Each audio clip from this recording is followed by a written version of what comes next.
महाराज शुद्धोदन, सम्राट शुद्धोदन और उनकी महारानी महामाया, इनके पुत्र थे गौतम बुद्ध।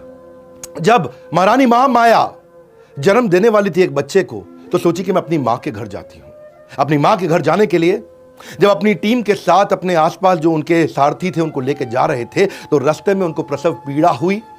जिस स्थान पर प्रसव पीड़ा हुई उसको बोलते हैं लुम्बिनी। ये नेपाल में पड़ता है आज के समय में, पहले भारतवर्ष में था।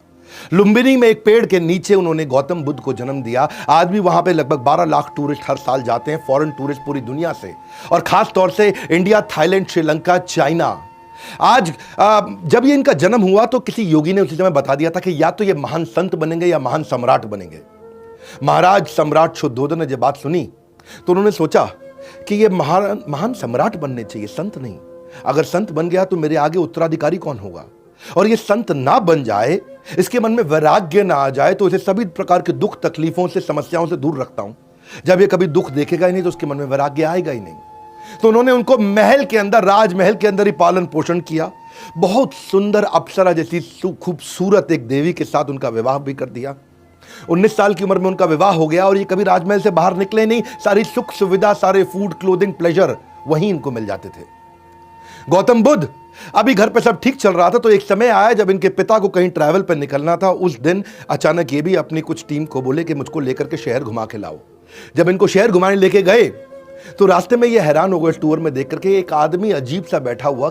इन्होंने पूछा सारथी से, ये कौन है? बोला ये बूढ़ा आदमी है। बोला क्या हुआ, इसको देख के अजीब सा लग रहा है?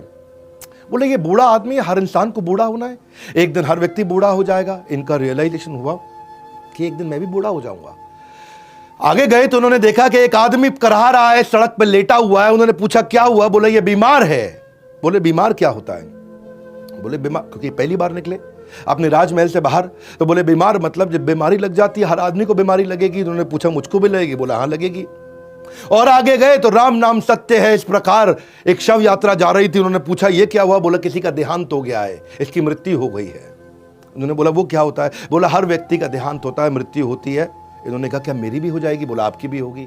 उस दिन गौतम बुद्ध ने रियलाइज किया कि मैं यहाँ क्या कर रहा हूँ, इन सब प्लेजर्स और नॉनसेंस में मैं कर क्या रहा हूँ, मैं क्यों अपना समय बर्बाद कर रहा हूँ। अगर हम सब ने जन्म, मृत्यु, जरा, व्याधि, ये चारों तकलीफें, यानी कि जन्म होना, उनकी डेथ होना, बीमारियां आना, बुढ़ापा आना, ये सबके साथ होगा। अगर तकलीफें, बुराइयां, परेशानियां सबके साथ आएंगी तो इसका मतलब क्या मैं यहाँ पे बैठ के आराम करता रहूँ? यहाँ तो इसका अर्थ ये हुआ कि हमारे को जीवन मिला किसी हायर पर्पस के लिए।